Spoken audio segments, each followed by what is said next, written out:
First thing I want to talk about. This infuriates me. We do a once-a-week show. Yes. Right? Once a week. We come in here on Mondays. We do the show at night. By Monday night or early Tuesday morning, our podcast is available everywhere all over the world. The whole world can listen. Well said. So, the thing that drives me crazy is waking up Tuesday morning and getting huge breaking sports news. It is infuriating. And this happened to us last week. I wake up Tuesday morning. I roll out of bed with zero energy because, Monday nights are long nights for us. Pull open my phone, look at my phone, turn off my alarm, and there it is. Mike Trout signs $430 million contract. Oh. And I was like, no, what would have been cool to talk about? I'm doing the screaming man face. That emoji? Yeah. That's a go-to Not emoji, that piece of art. Oh, the art. See, yeah, that must be that's a 2019 thing. Because I really thought you were doing the emoji thing, which is one of my go-tos. I love that emoji. Yeah. I don't know why he's blue, though. So, biggest contract in sports or American sports? Ever. So the biggest contract ever was Canelo Alvarez, who signed with the DAZN. I feel like boxing contracts don't count. Why? I don't know. It's a sport contract. Yeah. But it has to do with pay-per-view and stuff like that. But anyway, this is the biggest contract ever. What I find interesting about it is, so Bryce Harper got the biggest contract ever, $330 million, right? For 13 years. Mm-hmm. So what does Trout get? Trout gets $100 million more for 1 year less.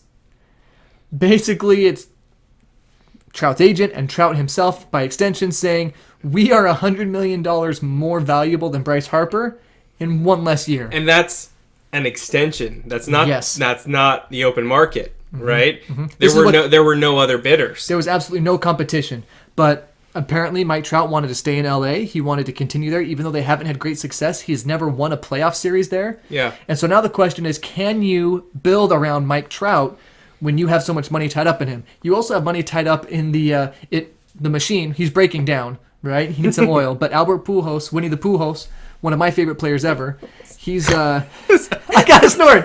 Yeah. I got a snort from an involuntary snort. I was not expecting Winnie the Pujols. That's like that brings up imagery I would rather not have in my head. Oh, are you kidding? Oh, he would bat 300 if he went Winnie the Pooh on us. Anyway, so he has a big contract, and it's almost, people are considering it a bad or a dead contract because he's not producing the way he used to. Because I mean, he's old and his body's breaking down a little bit, right? Sure. Still a great player, but just body's breaking down on him. But what we don't realize is also he's like 45 because that'll do it. Yeah. Oh. Sometimes when a player is not born in the United States, we have a hard time ascertaining their correct age. And good hedging, lawyer man. Thank you. Good hedging. It reminds me of that part in Benchwarmers where the Dominican guy that's like in his 30s has a crayon birth certificate that says, I am 12. He's chugging a Bud Light right before he gets up to bat. Right, and crushing it. But anyway, the Angels are paying Trout and Pujols is it $60 million a year basically over some of these parts of these contracts? Seems like a lot, right? The Angels TV deal only is $150 million a year. Mm-hmm. Plus, their owner, Art Moreno, is a bajillionaire. So that's rare. I mean, we've heard of millionaires. We've heard of billionaires. Sorry, excuse me. Cajillionaire. Whoa, okay. I'm going to fact check you. Okay. I'm not going to fact check you. I'm just going to trust. Cajillion? Several cajillion. That's a lot of cajillions. Yeah. When you were a little kid, when someone threw out, well, I hate you, boom, your next step is infinity, right? So what was the step right below infinity? Like, I hate you a million, I hate you a billion, I hate you what? Before zillion infinity? Was in there. Zillion, that's a good one. Yeah, zillion was usually after billion because I don't think I knew of trillion. Right.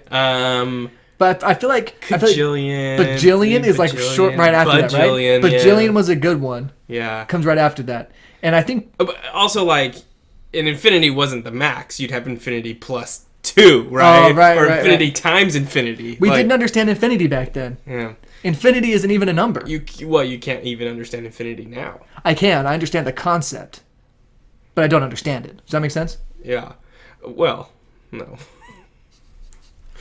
Here's something I actually like. I don't know where we were going with this, but me neither. I like something Trout said, and I'm going to paraphrase horribly, but the gist of what he was saying was he could have waited until next offseason, tested the market, and signed with a contender, right? He could have signed with the Phillies. He could have signed with the Yankees. But he said it would have felt like a cheapened process. You mean the process that everyone else does would have been cheapened?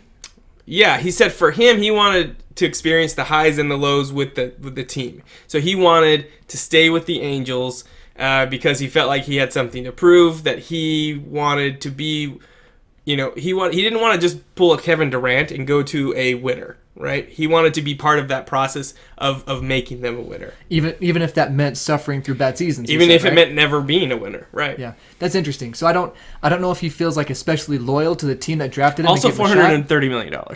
That may have had some guaranteed. Yeah, baseball money's guaranteed. Like he could get hit in the shoulder, tear something, never play a game, and he would get paid all of it. But I think who knows if that statement's accurate or not, if he's just like paying lip service to the fans or whatever. But I think he it came off as genuine to me, and I think that's refreshing. Don't begrudge a player to go wherever they want to go, but I think ring chasing does have some negative connotations with it. And that's the thing; it's just connotations. Like we can't read their minds. Yeah. But we can read Kevin Durant's minds because we just need to find his burner Twitter accounts. Mm-hmm. Yeah. So I feel like it doesn't matter if players ring chase or not. That's their decision. It's up to them. Yeah, sure. And we shouldn't armchair quarterback people's life decisions. Or backseat drive. Or what else you got? That's the only one. You hit the and now you got nothing. Or other things that have similar meanings. Co-pilot fly. I was gonna say co-pilot fly. Really? Yeah. Hey, how about that? We should do a show together. Okay. Whenever you want to. That's fine. Just let me know when. I'm good, actually. You don't want to do a show with me? I'm good. Yeah, thanks. We'll go carry on then.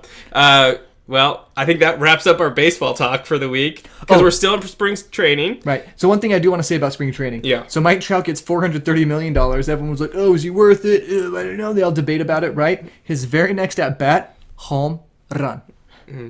And he hit it far, too. It was one of those where you hit it, and if he were like a more exciting player, he would have like flown the bat into the stadium, right? Yeah. Bat flipped it like crazy. But no, he just kind of jogged on the bases or whatever, and everyone was like, well, there you go, $430 million man. Speaking of bat flips, one of my favorite videos I've seen it was like youth baseball in I couldn't tell which country it was in, but it was definitely not America. Okay. Right? And it was Coach Pitch, right? Yes. And so this kid who was built kind of like, imagine if Ham from Sandlot was like 8 or 9. So like the Dinger Latino. kid. Yeah. Sort of, but younger. Okay. And Latino. Okay. Right? And so the kid gets up there, Coach pitches it, bing! He gives it that aluminum mash, right? Yeah. And he stares it down, going to left field, throws the bat and flips it, and takes his dear sweet time walking around the bases. Yeah. That was glorious. I want more of that in my Major League Baseball, man. I guess think Mike Trout hit the home run 550 feet and like sprinted around the bases like it was his first time hitting a home run ever. So I may have made the biggest mistake of my professional career today. What do you mean? Like, are you okay? I mean, we'll see. But I agreed to partner with my boss. Yeah. In fantasy baseball. Nope. Nope. So I will be. That is a bigger commitment than your actual job. I will not go near fantasy baseball.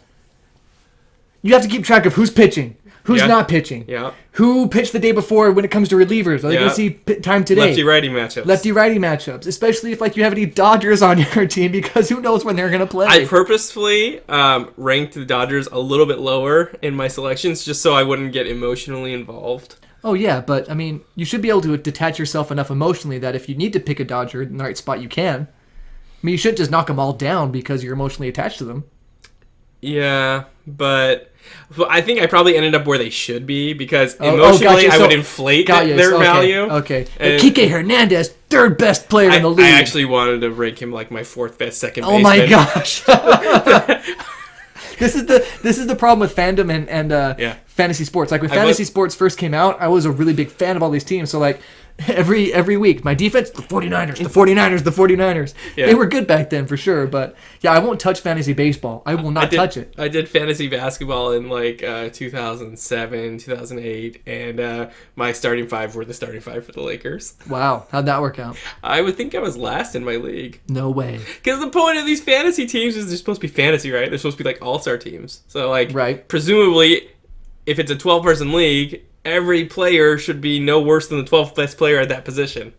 And you had all Lakers. And I had all the Lakers. So Kobe was good. Well, yeah. Was he a fantasy monster? Back then, yeah. Yeah, he was very good. Very, very good. Our fantasy sports analysis is amazing. Your boss is so lucky to have you. Quite good. Oh, throwing a quite in front of it.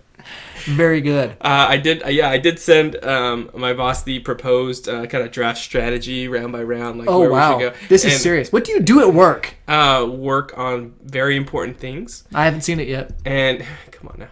And you've never been there. Tell you what, I'm a teacher. I have summers off. Why don't we have like a take your kid to work day? But you could like take me instead. I'll get you a top secret clearance. Yeah, I've only had top secret current. The end. What now? The end. What have you had? The end. Okay. But sent him the round by round strategy, and only got he just had to tweak a few things. Just tweak a few things, and he's my boss, so I have to say. That sounds great. That is perfect. I actually did agree with what he said. Right. Does he listen to our show? He knows of it. Okay. So here's something that I've run into sometimes. Like when I'm at church or I'm out to lunch and it comes up that I do a sports podcast. Even though it's like a rinky-dink small operation with very few listeners and stuff that we're just kind of starting out. What are you talking about? Our podcast. Oh. That we're doing currently. This one? Yes. Did you have another one? Whoa, there's a microphone? Is there another one? Where'd that come from? Are you doing another podcast? Oh, my other highly successful podcast. Yeah. Who are you doing it with? If you say Brent, I will destroy you right where you stand. Brad. Oh, good. Okay. Brent. I hate that guy. Yeah. I hate this fictional guy, Brent, I just made up. So, what were we talking about before I got fake mad at you about Brent? On the podcast. Fantasy People stuff? come up to me you're right. and like, oh, you do a sports podcast? How do you feel about the 13th ranked Warford Terriers? Well, they're terriers, so I like their mascot. Like, people ask me the most a lot of bark, not much bite. Boo. No. But people come up to me and ask me very obscure questions about sports. Like, oh, how do you feel about tennis changing the rule that this is now a banned substance, but last year it wasn't? And I'm like, tell you what, I don't know. It's like, don't you do a sports podcast? Yeah. Like, I do. I really do. Like, well, if you can't believe you don't cover tennis. Okay.